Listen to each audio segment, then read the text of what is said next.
Welcome to Hollers and Hills, the podcast that takes you deep into the heart of East Tennessee's Great Smoky Mountains.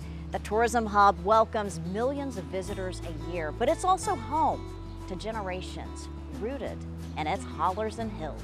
Join us as we uncover centuries-old rural communities, share rich history, and explore landmarks and attractions old and new. Meet the passionate craftsmen, entrepreneurs, and community leaders dedicated to preserving this beautiful region for future generations. Get ready to pack your bags and create your own mountain memories. Hollers and Hills is sponsored by Compass Ventures, a leading developer in Sevier County, helping to navigate your next trip to the Smokies. Dollywood is the largest attraction in Sevier County and, like its namesake, an international hit. Every year, millions travel from around the globe to visit Dolly's theme park, a 165-acre playground in the Great Smoky Mountains. Recently, TripAdvisor named Dollywood the #1 theme park in the U.S. and top 10 in the world. In this episode, we look at the success, storied past, and future of Sevier County's largest employer. And Dolly's niece even gives us a behind-the-scenes tour of the new Dolly Parton Experience. Hello and welcome to Hollers and Hills. I'm your host, Beth Haynes, alongside Austin Williams, and we are thrilled to welcome Pete Owens, who is Vice President of Marketing at Dollywood. How are you? I'm good. Good to see you guys today. It has been another great year at Dollywood. Congratulations on 2024. I mean, each year you outdo the year before. Well, I mean, from a product standpoint, great year. We did the Dolly Parton Experience. Tremendous product. Was an opportunity for us to really kind of evolve what's been a part of Dollywood for its entire 39 years, which has been some kind of museum for Dolly.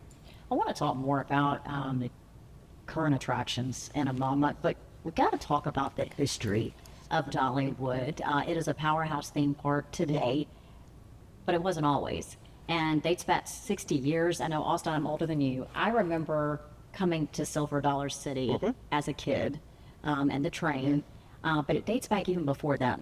There's been something on that property since the mid-1950s.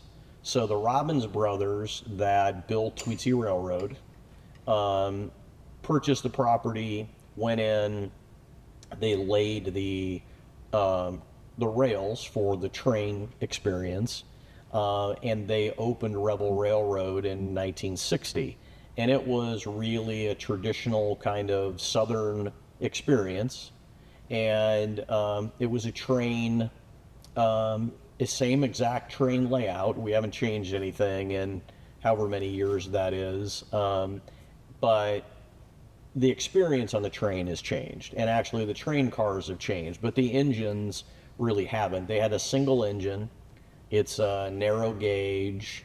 They're Baldwin steam locomotives, and took you up the hill. There was a little bit of a Civil War battle in the Rebel Railroad experience, and then where the depot is still was the depot then, and there was some experience in that area, but not a whole lot.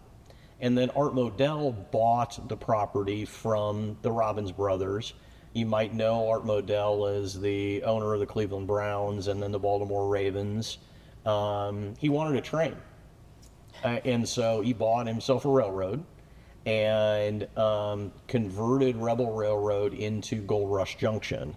And he took advantage of all of the westerns that were on TV at the time in the mid-1960s and early 1970s. So it was really a Western themed area. He started to develop what is the village area of the park now, started the area, put in the log flume that was there originally, some other carnival flat rides, and moved what is the Robert F. Thomas Chapel into that area in the valley and started to develop the valley and operated that park until 1975. And in 1975, Jack and Pete Hershend, who founded Silver Dollar City with their mother in 1960, decided they wanted to expand their business. They were already in the water park building business, and they wanted to build another theme park, and so they located this area. Thought it was very similar to the Ozarks, and liked the people, liked the property, liked the opportunity. And so they bought the property, operated it for 1 year as Gold Rush, and then opened as Silver Dollar City, Tennessee in 1976. I mean, they were doing 600,000 people a year in basically a summer and fall season. But there's this lady named Dolly Parton that told Barbara Walters about 1982 that she was interested in building a theme park in her home area. Even named it? Well, she did. She said she wanted to call it Dollywood. She was inspired by the sign in Los Angeles that she replaced the H with a D in her mind and decided that that would be what it is. She described it as a Smoky Mountain fairyland like Disneyland. And she was pretty well down the road with that idea. There were some investors that were going to build it. They actually had located a piece of property that is off 321 in Gatlinburg. And then Ted Miller, who was the general manager of Silver Dollar City, Tennessee, and is now Dolly's representative for us and has been for nearly 40 years, caught wind of it, decided that probably this market at that time was not capable of supporting 2 theme parks, and thought it might be a good idea if maybe the Herschens met Dolly and there was some sort of conversation, which is exactly what happened. She was on tour with Kenny Rogers. They went to Denver to meet her, had a conversation, and basically said, this town ain't big enough for the both of us, so why don't we combine the effort. And so she invested in the business, and Dollywood, a Tennessee joint venture, was created, opened May 3rd, 1986, and we doubled attendance from the last year of Silver Dollar City to the first year of Dollywood in the first year. And they remain partners. Correct. Today. Yeah, the Herschen family and Dolly Parton. Same partnership agreement exists, still a Tennessee joint venture.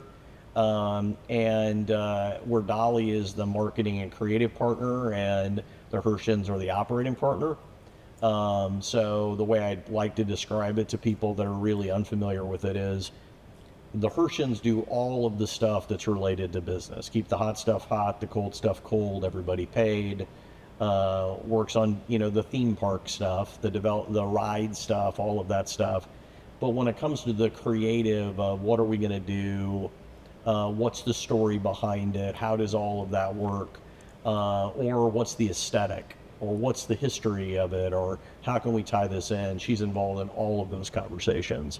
And it's been a very successful partnership. So from a very localized park in 1986 to where we are now, so imagine, say, 1.1.5 million guests in 1986 to almost 3.5 million guests at the Dollywood Park, and so over 4 million guests total within our park complex now, the number 1 TripAdvisor park in the U.S., and lots and lots and lots of accolades.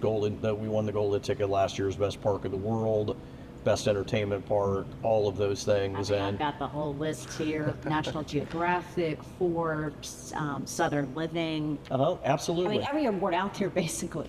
Well, beat out Disney World. Oh, well, I mean, our experiences are much different. Disney is to magic that Dollywood is to love. And so what we try to do, we say Dollywood love every moment, and we mean it. It's the opportunity that we want our guests to come, no matter where they're coming from or what their life is like, feel welcome in a non-judgmental, loving atmosphere that shows true Southern hospitality. And we want an authentic experience. So one of the other big differences between us and Universal and Disney is it's not made up here. The experience is authentic. You walk the valley, you're in the foothills of the Smoky Mountains. the artisans we have are making things that have been made here. We don't have made up characters. The stories we tell are Smoky Mountain stories and Dolly Parton stories and Dolly stories or Smoky stories. It's our variety of attractions. Our ride attractions are incredibly varied compared to a lot of other parks. Our show product is incredible based on other parks in the U.S. We do more performances a day than any other theme park in the United States.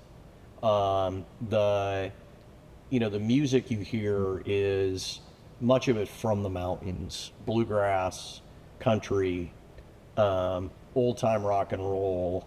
And then when we built our resorts, the idea was, how do we make that experience that we've created at Dollywood be a 24-hour, 7-day-a-week experience?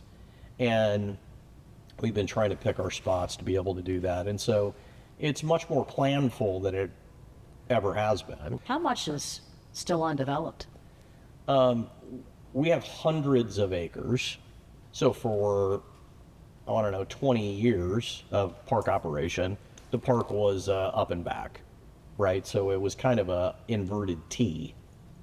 And we started in 2004 to tie that loop together so that there would be a loop in the park, so there'd be a little better flow. So put in Thunderhead, originally put in Timber Tower, and then Mystery Mine, and then we've since replaced Timber Tower, put in River Battle the year that we connected the valleys, and then when we added Wildwood Grove in 2019, we basically are developing another park along Wildwood Grove, and it's Big Bear Mountain was Wildwood Grove Phase 2. The 2026 project we have is Wildwood Grove Phase 3. There's a Phase 4 parcel there across the road. And the goal is that we become the preferred family destination in the United States. I don't know if the purpose or the mission is still creating memories worth repeating. It is. That's still the mission of the company. Yeah. And it's just so clear in the things that you're telling us here today that shines through in what your focus is on. Talk a little bit about that and how that flows throughout the company. We kind of really spelled it out as that probably about 15 years ago. But the creating memories worth repeating has been the mission of Dollywood and really most of the Herschend properties since the mid 80s. So Ken Bell, who was the original park president, was with some other folks within the Silver Dollar City Company at the time. But Ken was really the driving force behind Memories Worth Repeating. He's the one that kind of coined that, and the fact that that's really what we're in business for. But one of my favorite stories is there's a young lady named Mary, and she's an intellectually disabled person that was nonverbal. And her parents, but she loved music, okay, but was totally nonverbal. And so they had taken her a lot of different places to vacation and to try to pour into her so that she would have a quality life. And they came to Dollywood and they rented a cabin, and you could see almost immediately from what they say that she was different when she came to the park. And by the time that their visit ended, she was kind of a different person. So they decided to move Wow. to Sevierville to be close to Dollywood so they could come. And they're regulars at the park, and Mary's no longer nonverbal. Wow. And she interacts with our hosts at the front gate and knows everybody. how can you not be inspired? Right, 100%. You know, how can you not be inspired to go to work, be excited about what you're doing? We really have worked to try to take care of our hosts because, I mean, they really are, I mean, they're our special sauce. They are the ones that get it done every day. They're the ones that are forging those one-on-one relationships with our guests. I mean, we have almost 4,200 employees now, and we have dorms and a lot of international folks. But imagine those folks that are from here, the salt of the earth, the folks that really understand it, working shoulder to shoulder with somebody from Taiwan or Jamaica or the Dominican Republic, and how that all comes together and how they're not only touching the lives of our guests, they're touching the lives of others. You talk about non-judgment, loving everyone, living her faith each and every day. That's Dolly. And I cover the park 2 decades. We worked together quite a bit. She's present. I don't remember, because the last 5 years, you're guaranteed to have multiple visits of Dolly at the park. And it feels like that's more frequent than it was 10 years ago, 15 years ago. You know, it's interesting too, because she's always here at opening. I mean, and she's always been here at opening.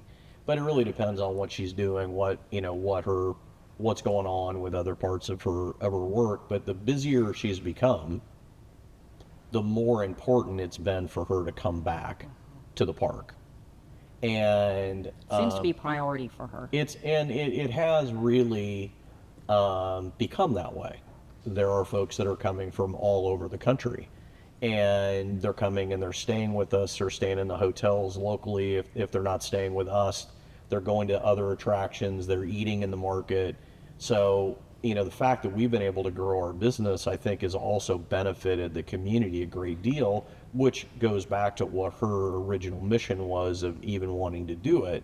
She wanted to create jobs in the area. She wanted to grow the area in which she grew up. We have been blessed that we've been able to fulfill that part of her dream.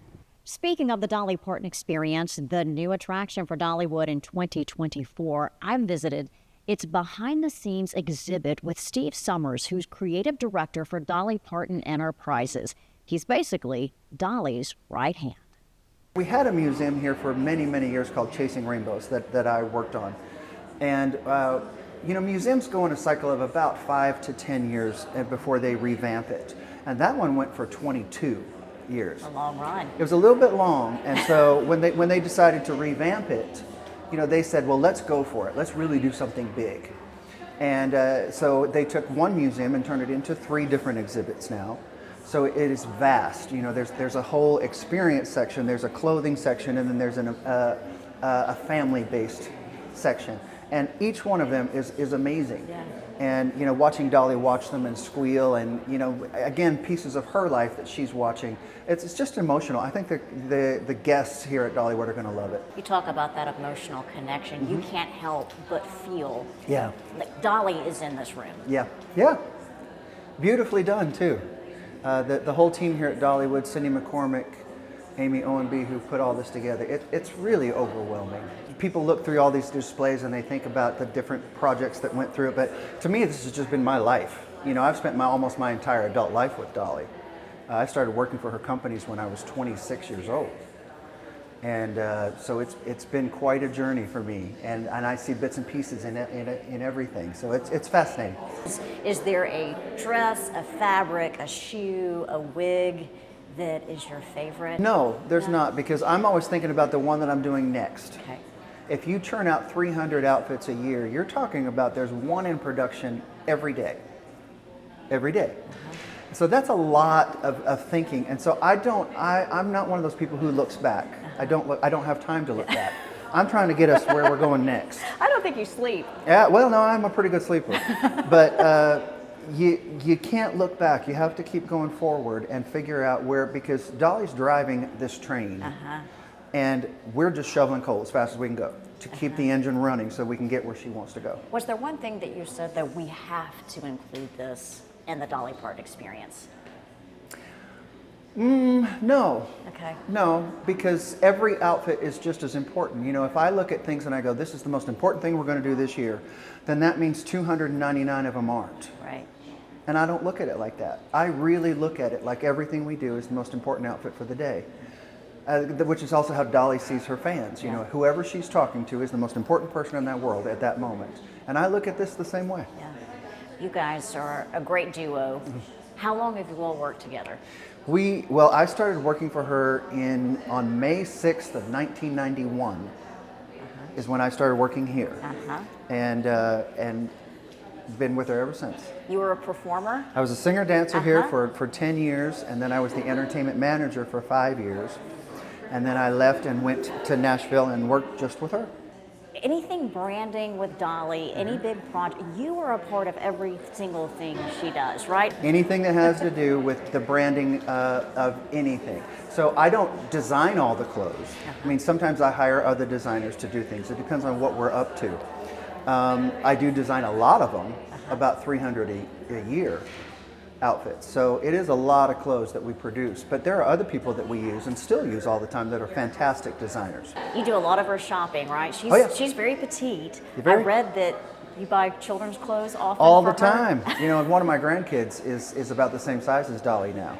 Okay. And so, yeah, and I take her pants. Sometimes I go, give me those pants, and I'm going to give those to Dolly. So, yeah, we do it all the time. Yeah. Okay, so this is open. You've got the big project in Nashville. Let's Yes. talk about some things there. I know you can't give all the details, but let's talk about some of those projects. We've got the hotel in the works, a new museum in the works, Broadway in the works. Yeah, she's going to be shopping the show. She has a new perfume that launches in August, and then another one that launches in December. Makeup line starts in August. We have this whole perfume campaign, and we have a cosmetic campaign that's coming out. We have pots and pans and Duncan Hines, and you know, there's lots and lots of different things that we go. And I work with all of those different teams to make sure that they're getting the Dolly Parton that the consumer is looking for at that particular moment.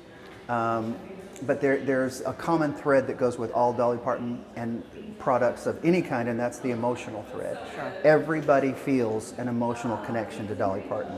And then my job is to make sure that our partners understand that and get us there. Dolly's niece, Rebecca Sievers, also helped curate the Dolly Parton Experience. She is Director of Archives and Museum Services for Dolly Parton Enterprises. And walking through this attraction is truly like walking down memory lane for her as well. It's finished. I know. It's kind of emotional for you. It is. It is, definitely. Talk about why. Because Dolly means so much to me. If I talk about it too much, I will get emotional. But she means so much to everybody. You know, she's my aunt, but she's the world's Aunt Dolly. And so carrying her story to the people is such a sacred thing. And I love it. I'm so happy that I get to do this. What in the world was it like growing up as Dolly's niece? It was sparkly and exciting and kind of everything you could imagine it to be. She was very childlike, and she still is. You know, she's just one of the kids. She wants to play. She has a golf cart at her farm, so we would always, you know, ride golf carts at her house and play dress up in her clothes. And she's still like that. Even with the archive, she still brings her little great nieces and nephews to play dress up in her closet. And so you have a very close relationship with her. yeah, people know how special the aunt-niece relationship is, especially when you have a lot of family. And for me, she's like a second mom. Her and my Aunt Rachel are like second moms. And I say that, not that my mom ever needed help, but I was a handful. So she probably appreciated the help. But Dolly's my godmother, and she and I have always had a very close bond, and it's very sacred to me because it's different from the Dolly Parton that everybody knows in the public. It's my Aunt Granny, and like, she's not different, but it's different for, you know, the communication that we have, and just shows how much she knows me before I even know myself. You know, it's one of those kind of mother-daughter relationships almost. You know, whether you go to her for professional or personal advice, she gets it. And you got to be careful, though, because she will write a song about it.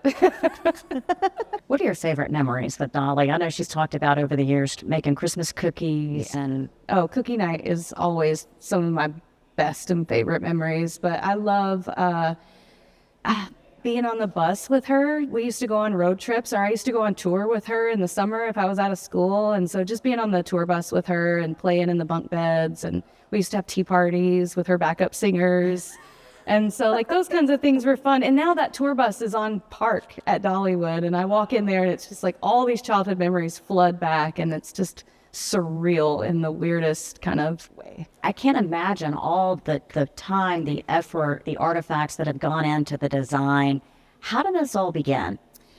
It was years ago, before the pandemic. We wanted to do an update at Chasing Rainbows. And when we got in there and started kind of updating some of the graphics, I realized that it didn't need a makeover. It needed a complete overhaul. And, you know, I think her creative director, Steve Summers, he saw that as well. And so we kind of put a plan together and conceptualized a lot of what is here now and brought it to Dollywood and said, like, here's our wish list. This is what we really want. This is what we think Dolly needs. And, you know, they did it. They understood. And, you know, the CEO, Eugene, he gets it. He understands Dolly and the need for her presence on park and how much people adore her and want to see her. And having her museum here is like having her here almost. How did you choose what goes on exhibit and what doesn't? That's the hardest part. It's like Dolly says, like, her songs are her children and they're all her favorites. Like, her clothes are like my kids and they're all my favorite, you know, like it's very hard to choose. But we wanted to showcase things from all the different eras of Dolly. And so we also wanted to showcase different designers that she's had and make sure that people get their flowers that deserve them, like the bell bottoms, you know, the Lucy suits. And so making sure that, you know, her life is represented in the clothes and the guitars and just everything. You were saying wigs were important to Dolly, but these are replicas. Yes, the wigs are replicas. Dolly said if we were going to have wigs on display, they better be perfect. And I said, okay. And the girl that we had do the wigs for the book, Sarah Necia, she came into Dollywood and put these wigs on display herself, and they are absolutely incredible. They span all the different decades of Dolly. You have the Porter wig, and then the best little Chicken Ranch in Texas wig. And so they're, you know, they're another piece of that little Dolly puzzle, and I'm glad that it came together. My head's on a swivel. There's so much to see in this room. Show me your favorites and tell me a little bit about this part of the exhibit. Oh, I mean, I'm so glad that people get to see like a glimpse of what her costume shop looks like, because the making of Dolly is so intricate. I mean, it's like a science. It's physics to get those clothes to fit and do what they're supposed to do. So it's fun. I'm glad that a lot of her makers are getting their glory and being able to have some of that. But my favorite thing is to see things I've worked on. I rhinestoned that dress over there on the right. So it's exciting to, you know, see things that I sweated and cried over. And, you know, it's just exciting to see things that we kind of threw out as an idea, the paper dolls, and have it come to life. I'm so proud of it. I'm so happy that it shows her life, her family, her clothing, and just the different facets of her career. I'm so proud of her, and I'm so proud to do this work. And I hope that people know that it's not just a one and done experience, that we're going to change these clothes out and the different artifacts seasonally. So if they come back at Christmas, they can see some of her Christmas clothes. And then next year, we're going to have a whole different scene of things out for them to see. So it's going to be kind of a growing thing. So I hope people come back again and again, and that they love it every time. Each year, you announce a new attraction, a new investment. You mentioned a new restaurant for next year. What, though, can you tell us about 2025 as far as development? Well, we'll be using 2025 as a year to celebrate the 40th anniversary season of Dollywood. So you'll see us start talking about it this winter, about what's happening next year with the 40th anniversary. We've expanded parking for next year. Some of this is not real sexy, but we've expanded parking for next year. We're adding a new destination restaurant at the top of the valley, so it'll be in the Wilderness Plaza area of the park. And there'll be a lot of software programming. There'll be a 40th anniversary show that we're doing. There'll be a lot of touch points about the legacy of the park to this point. and then looking forward to what we have in 2026. We have a major attraction in 2026. Nearly $50 million attraction. Ride. It's hard. I will tell you, and you'll understand that it is. It's something that no one has ever done before in this particular way. And then we're also refurbishing a legacy attraction that we'll be able to celebrate in 2026. So as we continue to grow, as I said, we have multiple resorts still on the grid for us that we're looking to find the right time to be able to build those out. We've looked at a campground as an opportunity, and Eugene and I have both talked about that over the last couple of years. We'll have to see when that slates in the right way. And a lot of different things have to align, as Austin can tell you, depending upon what's going on in the economy and everything else. But our goal, first and foremost, is to take care of the guests, make sure the experience that we have for the guests with whatever it is we're doing is as good as it possibly can be. I don't want to leave without talking about Harvest Festival and also what you have planned for Christmas. Smoky Mountain Christmas is always a big driver. Harvest, Great Pumpkin Illuminates and Harvest opened this year earlier than ever before. They open on September the 6th, so it opens right after Labor Day. Earliest we've ever opened that particular festival, and it'll run through the end of October. Super popular, especially Great Pumpkin Illuminates. That was a huge addition for us, excited about it. We've added actually 16 operating days from the time that we open for the festival in the end of the year. And we were adding 6 additional festival days, either in fall or Christmas, so more opportunity for folks to be able to experience festival product.